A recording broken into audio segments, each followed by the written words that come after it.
संबंध महाराष्ट्राच्या शेतकऱ्याला 24 तास वीज मिळाली पाहिजे अशा प्रकारची मागणी घेऊन आम्ही मुंबईला चाललेलो आहोत। फॉरेस्ट राइट एक्ट की इम्प्लीमेंटेशन होनी चाहिए और किसानों को जमीनें मिलनी चाहिए, ये मांग इसमें हमने उठाई है। किसानों के जमीन के ऊपर अधिकार, वनाधिकार कानून को लागू करना। आमचा हा लॉन्ग मार्च हा 5वा लॉन्ग मार्च आता महाराष्ट्राच्या मुंबईच्या दिशेने निघालेला आहे। याच्या अगोदर आम्ही ह्याच मागण्या घेऊन, याच्यामध्ये थोडाफार फरक असेल पण ह्याच मागण्या घेऊन आम्ही मुंबईला गेलो होतो। फडणवीस साहेबांनी 2018 साली, त्यानंतर 2019 ह्या दोन्ही लॉन्ग मार्चला त्यांनी समाधानकारक अशा प्रकारचे उत्तरं दिली, त्याच्या आमच्या मागण्या मान्य केल्या, पण त्या मागण्याची अंमलबजावणी झाली नाही। त्यानंतर 2023ला एकनाथ शिंदे साहेब मुख्यमंत्री असताना लॉन्ग मार्च निघाला। त्या मोर्चाच्या तर मागण्या त्यांनी विधानसभेमध्ये मान्य केल्याचं घोषणा केली आणि त्याची पण अंमलबजावणी झाली नाही। आता जे लोकांचे प्रश्न आहेत, संबंध महाराष्ट्राच्या ग्रामीण भागामधलं शिक्षणाचा वाटोळा झालेला आहे, त्याच्याबद्दल आम्ही एक मुद्दा घेतलेला आहे आता। त्याचबरोबर संबंध महाराष्ट्राच्या शेतकऱ्याला 24 तास वीज मिळाली पाहिजे अशा प्रकारची मागणी घेऊन आम्ही मुंबईला चाललेलो आहोत। त्याचबरोबर वन जमीन जो कायदा 2006 साली झाला, परंतु आज 2026 साल उजाडलं, 20 वर्ष पूर्ण झाली, पण अंमलबजावणी अजून त्याच्या कुठल्याही प्रकारची झाली नाही आणि त्यामुळं सरकारकडून मिळणाऱ्या ज्या सवलती आहेत, योजना आहेत, त्या आम्हाला कोणाला मिळत नाही। अत्यंत अल्प अशा प्रकारची जमीन आमच्या सर्टिफिकेटवर दिलेली आहे। ती जमीन आमच्या ताब्यामध्ये जेवढी आहे तेवढी आम्हाला मिळाली पाहिजे, ही प्रमुख मागणी आहे। सातबारा अलग झाला पाहिजे, कारण एका गावाचा एक सातबारा, एका गावामध्ये 200 प्लॉटवाले असतील तर 200 लोकांचा एक सातबारा दिलेला आहे आणि हा 200 लोकांचा सातबारा कुठल्याच कामाचा पडत नाही आणि म्हणून सातबारा प्रत्येक माणसाला, प्रत्येक शेतकऱ्याला स्वतंत्र दिला गेला पाहिजे। त्याचबरोबर जसं भात पिकाला हेक्टरी 20,000 रुपये सरकार अनुदान देत आहे, तसंच सोयाबीन आहे, त्याचबरोबर मका आहे, स्ट्रॉबेरी आहे, आणखीन सफेद मुसळी आहे। हे जे नाशिक जिल्ह्यामध्ये येणारं पीक आहे, ह्या पिकाला सुद्धा सरकारने हमीभाव दिला पाहिजे आणि त्याला बोनस डिक्लेअर केला पाहिजे, मार्केट उपलब्ध करून दिलं पाहिजे। ह्या लहान लहान मागण्या आमच्या आहेत आणि आमच्या मागण्या ह्या सरकारला आर्थिक बोजा पडेल अशा कुठल्याही मागण्या आम्ही केलेल्या नाही। कायदा नवीन करायचा आहे असं पण आमची मागणी नाही आहे। जे कायदे झालेले आहेत, जे निर्णय झालेले आहेत सरकारचे, ते निर्णय सरकारने योग्य पद्धतीने पार पाडावेत, काटेकोरपणे त्याचं पालन करावं, त्याची अंमलबजावणी करावी, ही एकमेव मागणी घेऊन आम्ही चाललोय। सरकारला याची कुठल्याही प्रकारची म्हणजे तोशीस लागणार नाही, सरकार अडचणीत येणार नाही, अशा प्रकारचे हे आमचे प्रश्न आहेत आणि हे प्रश्न अद्यापर्यंत सरकार याच्याकडे दुर्लक्ष करत आहे। ह्या वेळेस आमचा निर्धार आहे, हे प्रश्न जर सुटले नाही तर मुंबईपर्यंत आमचं जाण्याचं निश्चित झालेलंच आहे। तुम्ही पाहता आमच्या प्रत्येक पाठीमागच्या बाजूला प्रत्येक ग्रुपची एक पिकअप आहे, एक टेम्पो आहे, एक ट्रॅक्टर आहे, त्याच्यामध्ये पाणी भरलेलं आहे, त्याच्यामध्ये शिधा टाकलेला आहे। सगळं 1 महिन्याचं शिधा सामुग्री बरोबर घेऊन आम्ही निघालेलो आहोत। त्यामुळं आम्ही मध्ये अर्ध्याहून परत येऊ अशा काही होणार नाही। आमचा प्रश्न जोपर्यंत शेवटाला जात नाही, सुटत नाही, त्याची आम्हाला खात्री होत नाही, तोपर्यंत आम्ही पाठीमागे येणार नाही।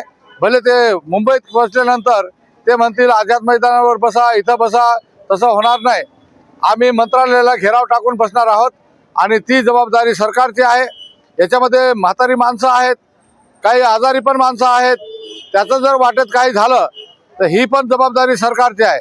हे सरकारने एकदा निश्चित अशा प्रकारचा विचार केला पाहिजे, सरकारने याची दखल घेतली पाहिजे आणि आमचा प्रश्न हा तात्काळ मार्गी लागला पाहिजे, अशा प्रकारचा आम्ही सरकारला आवाहन करतोय। याच्या पुढे आमच्या ठाणे पालघरच्या हद्दीमध्ये गेल्यानंतर शहापूरला ठाणे पालघरचे तिथले शेतकरी आमच्यामध्ये सामील होणार आहेत। आपले नगर जिल्ह्यातले शेतकरी हे वाटेमध्ये सामील होणार आहेत। नाशिक जिल्ह्यातले उर्वरित शेतकरी जे घरी आहेत ते पण येणार आहेत। आज आमची प्रत्येक तालुक्याची लोकसंख्या आम्ही मोजली त्याच्यामध्ये जवळजवळ 55 ते 60 हजारापर्यंत आज आमचा मोर्चा आहे आणि हा मोर्चा हळूहळू वाढत जाणार आहे आणि म्हणून सरकारने याची गांभीर्याने दखल घेणं गरजेचं आहे, पण सरकार घेत नाही. आम्हाला पण वाटतंय की सरकारने अशी दखल घेतली नाही. शेवटपर्यंत मुंबईपर्यंत आमच्या हा गोरगरिबांचा मोर्चा हा तिथपर्यंत घेऊन जाऊ, अशा प्रकारची आम्ही सरकारला पण सूचना करतोय. आज नासिक से किसान सभा, मार्क्सवादी कम्युनिस्ट पार्टी, ये सब की ओर से एक बहुत ज़बरदस्त जुलूस यहाँ शुरू हुआ है और यही सवाल है, पालघर में जो बहुत ज़बरदस्त अभी आंदोलन हुआ और उसने जीत हासिल की, उसके बाद नासिक जिले का आंदोलन लाल झंडे के नीचे आज चल रहा है और इसमें भी वही सवाल है, किसानों के ज़मीन के ऊपर अधिकार, वनाधिकार कानून को लागू करना, उसके साथ साथ ये जो इरिगेशन का मामला है, सिंचाई का मामला है, लोगों को पानी मिलना, यहाँ का जो नदियाँ है उसको अलग किस्म से जो योजना हमने की है ये करके जो हमारे अकाल के पीड़ित जो ये है उसको देना, और बाकी जो कॉरपोरेट अंबानी, अदानी और ये सब लोगों के लिए पूरी नीतियाँ जो चल रही है आज बीजेपी के केंद्र और राज्य सरकार की, इसके खिलाफ स्मार्ट मीटर हो, लेबर लॉज हो, ये लेबर कोड हो, और साथ साथ में ये जो अलग अलग मनरेगा को ख़त्म करने की बात हो, ये सब सवाल भी इस मोर्चे में आज पूरे लाल झंडे ने लिए हैं। थाने पालघर जिले में 40,000 किसानों की बड़ी तादाद के साथ जो लॉन्ग मार्च 3 दिन चला, उसके बाद अभी नासिक में आंदोलन शुरू हो गया है। हजारों की तादाद में किसान सभा और मार्क्सवादी कम्युनिस्ट पार्टी के नेतृत्व तले यहाँ पे जुटे हैं। पूरी ताकत के साथ नासिक से मुंबई तक लॉन्ग मार्च निकाल के हम जा रहे हैं। फॉरेस्ट राइट एक्ट की इम्प्लीमेंटेशन होनी चाहिए और किसानों को ज़मीनें मिलनी चाहिए, ये मांग इसमें हमने उठाई है। उसके साथ जो पानी समुद्र में बह के जाता है उसको रोका जाए, उसको किसानों को दिया जाए, ये मांग है। किसान सभा लगातार लड़ रही है। किसान सभा का अभी हाल ही में विदर्भ में कर्जा माफी का बहुत बड़ा आंदोलन हुआ, उसके बाद जो अतिवृष्टि से नुकसान किसानों का हुआ उसके मुआवजे का आंदोलन हुआ, गन्ने को रास्त दाम मिलना चाहिए, इसके बारे में आंदोलन हुआ। और अब इस आदिवासी इलाकों में ये 2 बड़े बड़े लॉन्ग मार्च निकले हैं। अहमदनगर जिले में रेलवे का जो रूट बदला गया उसके संदर्भ में भी जोरदार आंदोलन किसान सभा और सीपीएम के बैनर तले हो रहा है। हम लड़ रहे हैं लेकिन सरकार कॉर्पोरेट परस्त है। आंदोलन के चलते मांगे मान ली जाती है, इम्प्लीमेंटेशन नहीं होता। इम्प्लीमेंटेशन होना चाहिए, इसके लिए बड़ा जुझारू संघर्ष महाराष्ट्र में लाल झंडे के बैनर तले हो रहा है।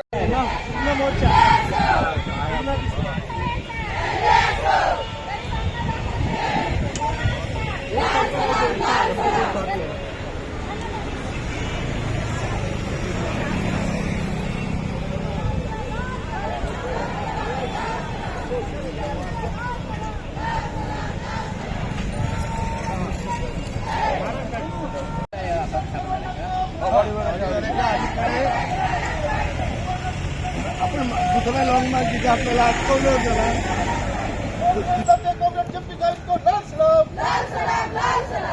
अरे कोण म्हणतो देणार नाही, जमीन आमच्या हक्काची नाही, कुणाच्या बापाची, कोण म्हणतो देणार नाही।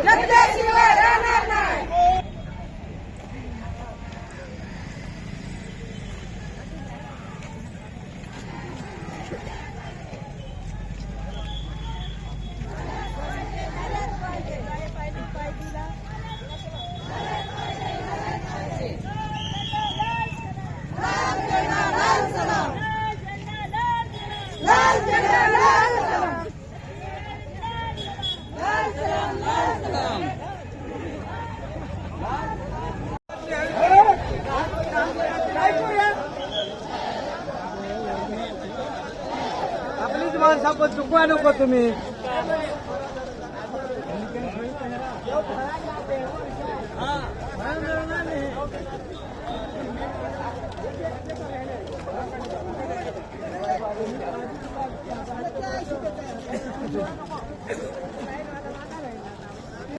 लाल झंडे की अखिल भारतीय किसान सभेचा, अखिल भारतीय किसान सभेचा, और एक जमीन आमच्या हक्काची। अरे जमीन आमच्या हक्काची. अरे कोण म्हणतो येणार नाही. गरीबाचा अन्नदाता दीपिका साहेब लाख सलाम. गरीबाचा अन्नदाता दीपिका साहेब लाख सलाम. गावित साहेब तुम आगे बढ़ो. गावित साहेब तुम आगे बढ़ो.